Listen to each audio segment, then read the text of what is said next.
দর্শক, নতুন সরকারের শপথের দিনে ভারতের লোকসভার যিনি স্পিকার বিড়লা তিনি এসেছিলেন বাংলাদেশ সফরে এবং সেখানে এসে নতুন প্রধানমন্ত্রী তারেক রহমানের সঙ্গে বৈঠক করে তাদের প্রধানমন্ত্রী নরেন্দ্র মোদীর চিঠি হস্তান্তর করেছেন। নরেন্দ্র মোদীর চিঠিতে তারেক রহমানকে ভারত সফরের সপরিবারে ভারত সফরের আমন্ত্রণ জানিয়েছেন। এরকম দৃশ্য আমরা দেখেছিলাম। তার মানে একটা গ্রিন সিগন্যাল, পরিষ্কার হচ্ছিলাম যে ভারত বাংলাদেশের যে সম্পর্কটা, অন্তর্বর্তীকালীন যে সম্পর্কটা তলানিতে নিয়ে গেছে, সেই সম্পর্কটা আবার জোড়া লাগছে। এবারে সেটা আনুষ্ঠানিকভাবে বক্তব্যে উঠে আসলো ভারতীয় পররাষ্ট্র মন্ত্রণালয়ের ব্রিফিংয়ে।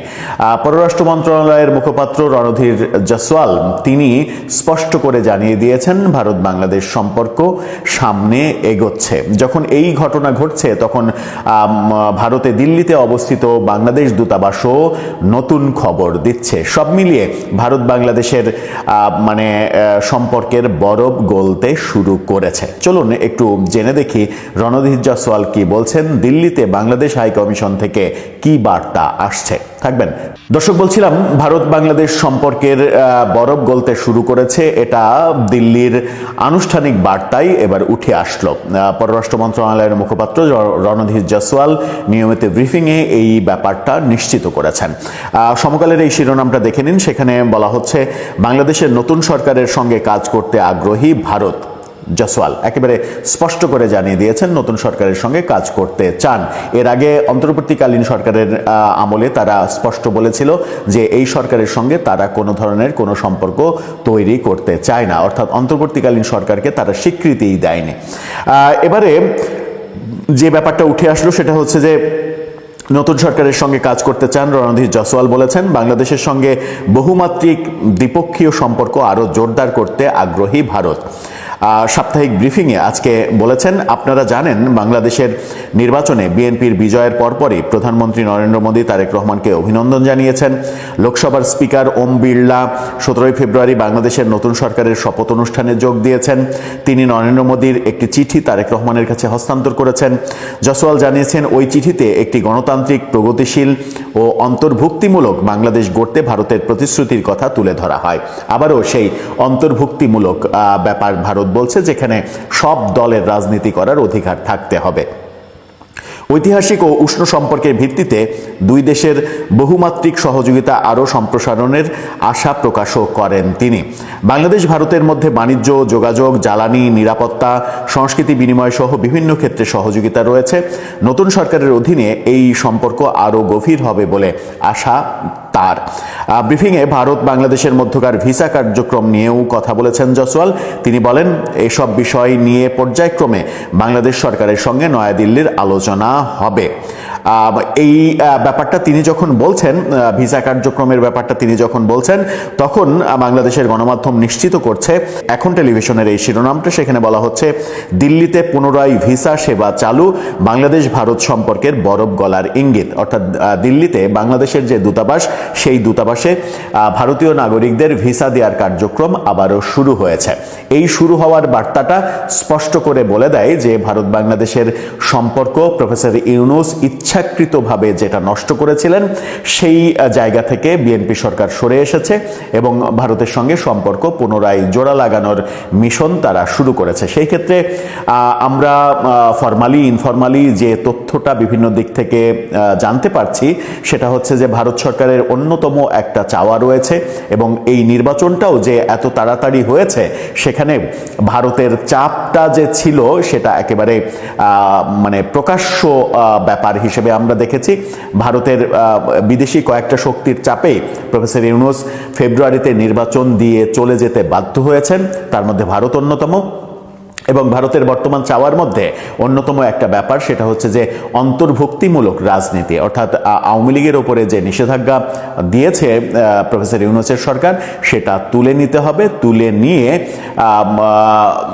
সবাইকে নিয়ে রাজনীতি করতে হবে, সেটা ভারতের অন্যতম চাওয়া এবং সম্ভবত বিএনপি সেই পথেই হাঁটছে।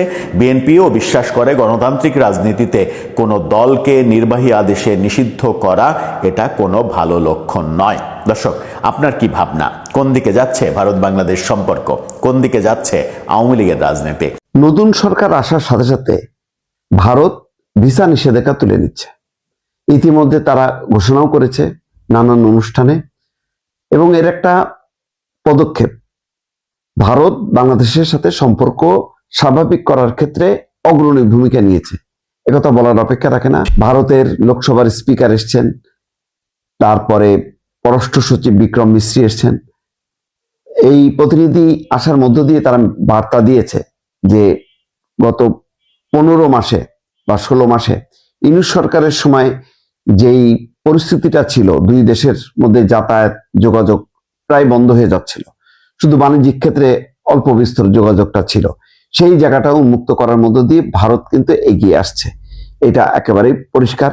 প্রতিবেশী দেশ হিসেবে ভারত যত দ্রুত বাংলাদেশের সাথে সম্পর্ক স্বাভাবিক করবে, পাকিস্তান এবং চীন কিন্তু কিছুটা পিছিয়ে যাবে। যেমন বাংলাদেশের ব্যবসা বাণিজ্য বা পর্যটক ছাড়াও একটা উল্লেখযোগ্য সংখ্যক চিকিৎসা প্রার্থী বা যারা চিকিৎসা নিতে ভারতে যেতেন, তারাও কিন্তু প্রায় অবরুদ্ধ অবস্থার মধ্যে পড়ে গিয়েছিল, এবং ভারতের বিভিন্ন ক্লিনিকও বাংলাদেশিদেরকে আর ভর্তি করতেন না পরিস্থিতিগত কারণে। সেই জায়গাটা এখন মুক্ত হতে যাচ্ছে, এবং যখনই নাকি ভারত এবং বাংলাদেশের মধ্যে ভিসা নিষেধাজ্ঞা, বাংলাদেশেও এক ভিসা নিষেধাজ্ঞা দিয়েছে সর্বশেষ ওই আমাদের যে মুস্তাফিজের উপর যেই তাকে আইপিএল থেকে প্রত্যাহার করার পর, তারপরে দীপু চন্দ্র দাসকে ঘিরে অনেকগুলো মিশনে, বাংলাদেশের 5টা মিশনে হামলা হয়েছে, অবরোধ হয়েছে, তার প্রেক্ষিতে বাংলাদেশও বন্ধ করে দেয়। তো এইটা বোঝাই যাচ্ছিল যে যতক্ষণ না পর্যন্ত একটা নতুন সরকার না আসবে, ততক্ষণ পর্যন্ত এটা স্বাভাবিক হবে না। এবং তারেক রহমানের সরকার ক্ষমতায় আসার সাথে সাথে, দায়িত্ব নেওয়ার সাথে সাথেই কিন্তু ভারত এই ব্যাপারে কাজ শুরু করেছে। এটা হচ্ছে একটা প্রাথমিক পদক্ষেপ। ভিসা নিষেধাজ্ঞা তোলার মধ্য দিয়ে ভারত বন্ধুত্বের হাত বাড়িয়ে দিচ্ছে। এতে কি হবে? এতে যেটা হবে যে চীন যেভাবে ঘাঁটি গাড়ছিল, থাইল্যান্ডের উপর যেভাবে চাপ বাড়ছিল আমাদের চিকিৎসা প্রার্থীদের, তাদের পথটা কিন্তু এখন সহজ হয়ে যাবে, অর্থাৎ আগের অবস্থায় চলে আসবে। শুধু তাই না, খেয়াল করেন তারেক রহমানের সরকার দায়িত্ব নেওয়ার পর এখন পর্যন্ত কিন্তু শেখ হাসিনা নিশ্চুপ আছে। এমন কোনো কথা বলেনি। হ্যাঁ, ভোট নিয়ে কথা বলেছে যে এটা ইলেকশন ইঞ্জিনিয়ারিং হয়েছে, অনিয়ম হয়েছে, এগুলো তো বদিল আলম মজুমদারও বলেছেন যে তড়িঘড়ি করে মধ্যরাতে গেজেট ঘোষণার মধ্য দিয়ে যে অনিয়মের তদন্তটা সেটা চাপা পড়ে গেল, এই অভিযোগগুলো আছে। কিন্তু তারেক রহমান সরকার মানে এটা একটা জুলুমবাজ সরকার হলো, আবার জঙ্গিদের সরকার হলো, এই সমস্ত বক্তব্য কিন্তু নেই। এবং ইতিমধ্যে দেখেছেন যে ধানমন্ডিতে মহিলা অফিসের সামনে তারা পতাকা উত্তোলন করেছে, এবং সকালবেলায় তারা একটা প্রতিবাদ করেছে বা একটা প্রস্তুতি নেওয়ার ঘোষণা দিয়েছে।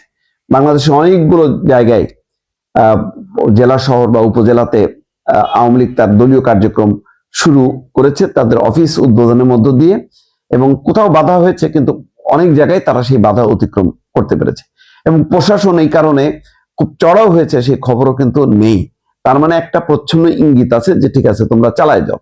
এবং শেখ হাসিনা যেভাবে ডক্টর ইউনূসকে আক্রমণ করেছে, কথার আক্রমণ করেছে, এখন কিন্তু তারেক রহমানের সরকারের উদ্দেশ্যে কোনো কথা কিন্তু বলেনি। এতে ইঙ্গিত পাওয়া যায় যে শুধু ভারতের সাথে সম্পর্ক স্বাভাবিক না, আওয়ামী লীগের সাথেও বিএনপি একটা স্বাভাবিক সম্পর্ক বা গতানুগতিক একটা সম্পর্কের যে অন্তরায় ছিল, সে অন্তরায় আস্তে আস্তে দূর হচ্ছে। এতে হয়তো এর সুদূর প্রসারে এটা রাজনৈতিক প্রভাব আছে। এটা যত বেশি ভারত সাথে যোগাযোগ বাড়বে, আওয়ামী লীগের রাজনীতির পথ উন্মুক্ত হবে, তত বেশি কোণঠাসা হবে জামাত এবং এনসিপি। এবং এটা এই সুযোগটা বিএনপি নেবে, কারণ বিএনপিকে তো ছাড় দেয়নি। জামাত এনসিপি যেভাবে কোণঠাসা করছিল, সেখান থেকে বেরোয় আসার পথটা হচ্ছে ভারতের সাথে সম্পর্ক স্বাভাবিক করা এবং আওয়ামী লীগকে দলীয় কার্যক্রমের অনুমতি দেয়া। হয়তো সেই পথেই এগোচ্ছে বিএনপির রাজনীতি। দর্শক।